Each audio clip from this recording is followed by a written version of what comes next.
Bem, a prática na resolução de problemas em equilíbrio, mecânica de equilíbrio, elas nos levam a observar que os exercícios não são tão diferentes assim dos outros, o que existe uma espécie, a gente pode imaginar uma espécie de procedimento para resolver, que eles não são tão diferentes assim uns dos outros. Esse problema que a gente acabou de resolver, que a gente resolveu no outro vídeo, partículas em equilíbrio, a gente não deve alterar muito. A ideia é que, primeiro, a gente represente as forças, né? As forças que estão atuando sobre o corpo, ou se tiver mais de um corpo em cada um deles, fazendo diagrama de corpo livre para cada um. Fazer sistemas de referência, calcular os componentes de cada uma das forças em cada uma das direções e, por fim, aplicar a lei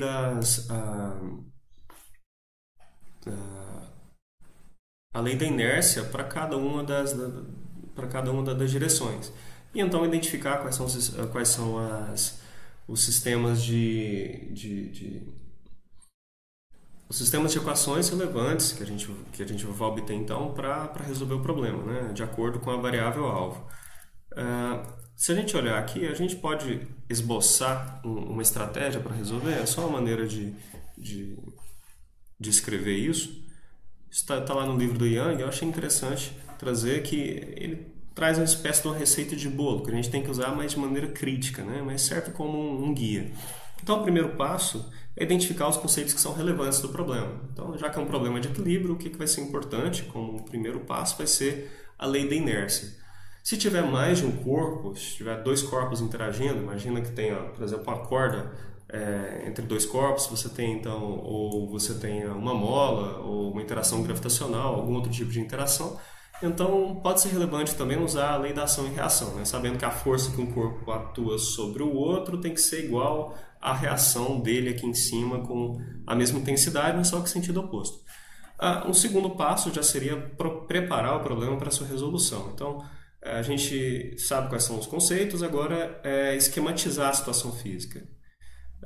Que para esse problema que a gente resolveu aqui anteriormente já estava esquematizado no desenho. Então, alguma coisa, o primeiro passo seria para a gente poder imaginar a situação física, seria representá-la.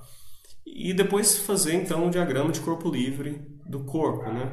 Então, nesse caso aqui foi o que a gente fez. No diagrama de corpo livre a gente põe todas as forças que atuam sobre aquele corpo. Depois a gente define um sistema de coordenadas para poder resolver um problema vetorial. E com isso a gente termina a preparação. Depois a gente vai para a execução do problema. A gente calcula os componentes das forças sobre os eixos coordenados que a gente escolheu. Por isso é importante a gente escolher um sistema de coordenadas que seja adequado para o problema que a gente está calculando. Nesse caso aqui, em que eu tenho um plano inclinado, eu optei por pôr um eixo ali que vai facilitar o meu trabalho, né? Mas a priori, para qualquer sistema de coordenadas, a gente deve chegar no mesmo resultado. Então, depois a gente aplica a lei de inércia sobre cada um dos eixos, eixo x e y, e repete esse procedimento para os outros corpos que tem no problema. Nesse problema que a gente resolveu anteriormente, só tinha um único corpo, né? Mas a gente pode ter mais. Aí, então, a gente resolve o sistema de equações, obtém as soluções. Uma vez que a gente tem as soluções, tem os resultados, né, a gente vai avaliar se esses resultados fazem sentido ou não. Se for um problema literal, em que a gente não tem o valor numérico das quantidades, é interessante a gente analisar alguns casos limite, né? Às vezes uma massa tende a infinito, ou muito maior do que outra, então a resistência do ar tende a zero. A gente analisar alguns casos em que a gente sabe a resposta ou que a gente possa avaliar se a resposta faz sentido ou não. Vamos resolver mais um problema? Vou resolver mais um problema para ver se a gente consegue aplicar aquele procedimento ali e ilustrar mais ou menos como ele pode ser aplicado. Tá, aqui eu tenho um problema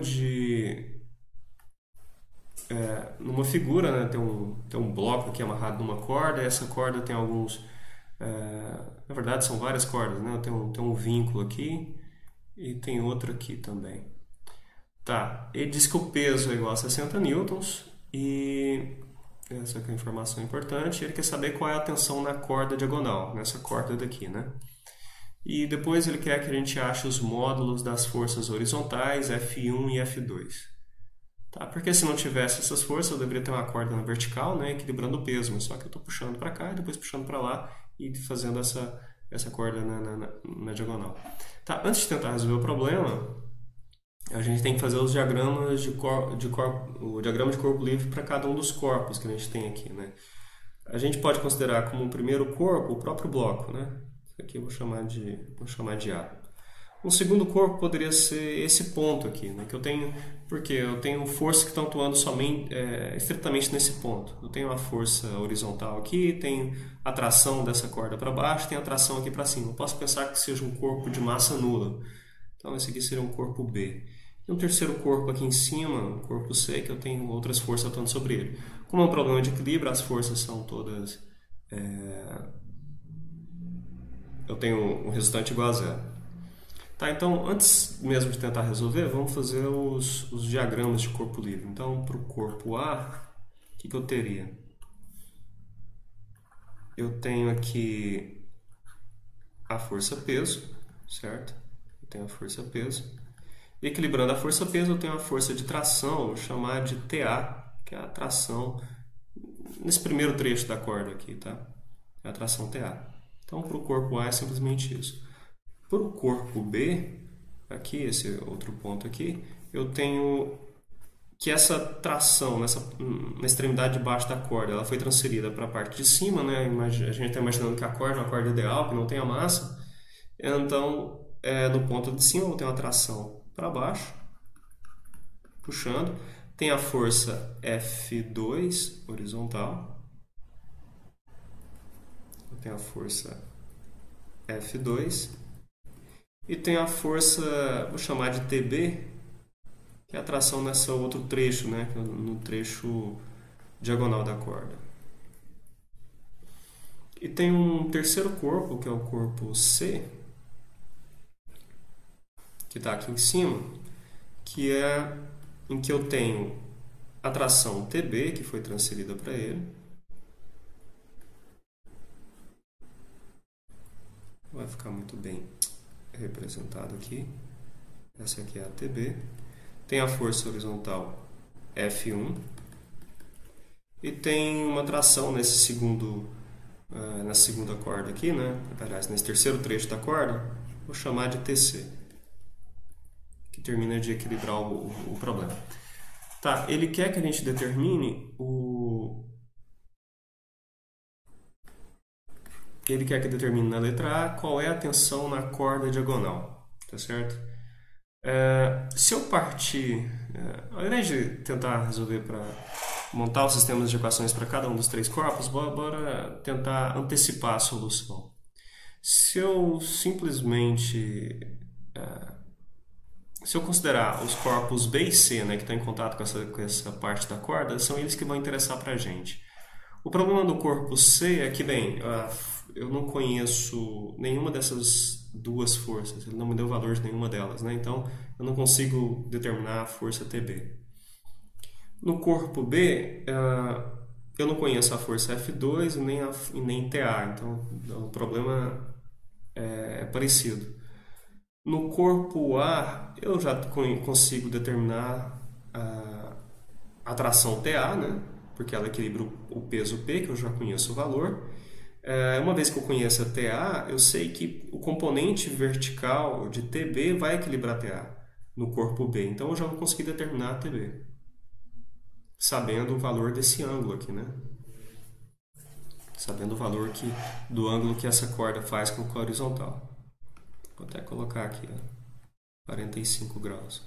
Então o procedimento seria esse. Tá? Se a gente não consegue adivinhar, elaborar um esquema para resolver, a gente poderia montar as equações para cada uma delas, então depois montar um sistema de equações. Esse primeiro, no corpo A, como ele é muito simples, eu não vou fazer um sistema de coordenadas, é um problema unidimensional, né? Então eu tenho que, na verdade, aqui, que o somatório das forças é igual a zero, e que daqui eu tenho que a tração TA vai ser igual ao peso. Ou seja, a tração em A é igual a 60 newtons. Agora, já no corpo B, a gente estabelece um sistema de coordenadas que vai facilitar a resolução do problema.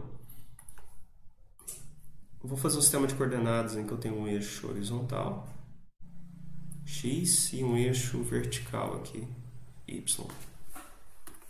Esse aqui vai ser o x, esse aqui é o y.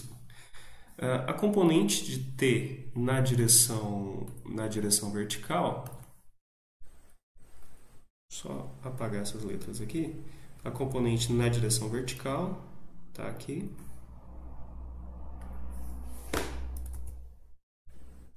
E tem uma componente na direção horizontal aqui, certo? Essas são as componentes da força TB, que é a única que eu preciso decompor no final das contas.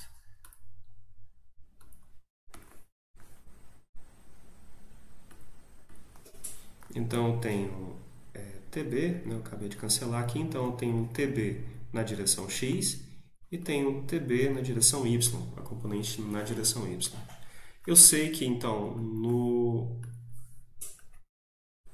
corpo B, a partícula B, né, eu sei que na direção Y, a soma das forças em Y tem que dar igual a zero. Isso significa que a componente Y de B, o TBY, ela vai ter que ser igual ao TA, né? Ao módulo de TA.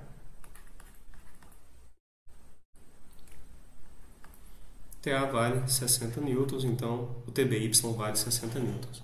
Só que ele quer que a gente obtenha o valor de TB, né? A força TB como um todo. Então, se eu tenho um ângulo de 45 graus aqui, e eu sei que o meu TBY ele é a projeção da minha força TB na direção do cateto adjacente, né? Então vai ser exocosseno de 45 graus. Daqui eu tenho então que TB vai ser igual a TBY dividido pelo cosseno de 45 graus. Que uma vez que eu sei que o TBY é igual ao TA, que é igual ao peso, vai ser o peso dividido pelo cosseno de 45. Tá, vamos... Então isso daqui vai dar o peso dividido pela raiz de 2 dividido por 2, ou melhor, eu posso dizer que isso aqui é 1 dividido pela raiz de 2, né? Ou seja, é igual a raiz de 2 vezes o peso. Raiz de 2 vezes o peso. Ou seja, TB é igual... Vamos fazer um cálculo na calculadora. Para obter o valor aproximado.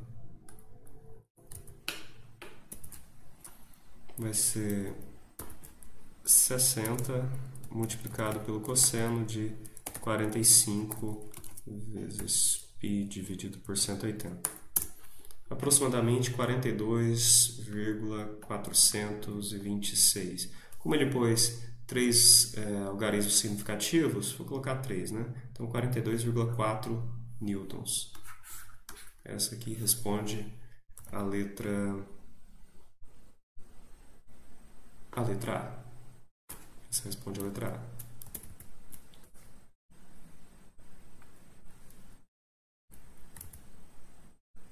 Na letra B, ele quer saber os módulos das forças horizontais, F1 e F2. Olha, de olhar para o corpo 2, eu sei que a força F2 ela vai equilibrar a componente horizontal da força de TB, né?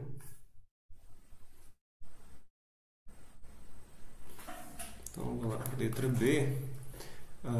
Eu sei, então, que em B, no corpo B, eu tenho que a soma das forças na direção x é igual a zero. Então, isso significa que F2 vai ser igual ao TBx. Como esse ângulo aqui é de 45 graus, então a componente vertical e a componente horizontais vão ser iguais, né? Já que o seno é igual ao cosseno de 45 graus, então a componente TBY, que é 60 newtons, eu acho que tem algum problema aqui. Só um instante.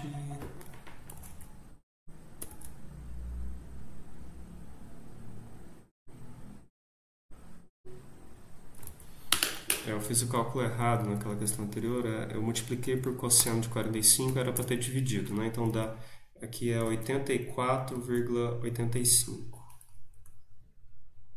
84,9 newtons. Certo? Não faz sentido que seja um valor menor, né? Que a componente tem um valor menor do que do que o da força. Enfim, então o TBY vale 60 newtons, então o TBX também vai valer 60 newtons. Então F2 vai valer também 60 newtons. Essa é a primeira parte. Para obter agora o valor de F1, vejamos, eu vou ter que partir para o corpo C, né?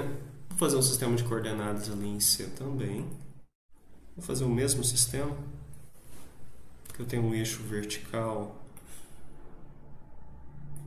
Y e um eixo horizontal X. Aqui, para esse problema, o ângulo é o mesmo, continua sendo o mesmo, né? 45 graus. Esse aqui é o ângulo de 45 graus. Isso significa que a componente de TB na direção X também vai valer 60 newtons e que F1 também vai valer 60 newtons. Então, no final das contas, F1 também vale 60 newtons. Então, a gente chegou ao resultado de que F1 e F2 valem 60 newtons. Então, eu tenho, nesse problema, o que eu tenho? Eu tenho 60 newtons aqui para a esquerda, 60 newtons aqui para a direita e tenho um peso de 60 newtons para baixo. De maneira que esse ângulo aqui é de 45 graus. E que a tração nessa corda, nesse trecho diagonal da corda, que é o que a gente calculou na letra A, vale aproximadamente 84,9 newtons.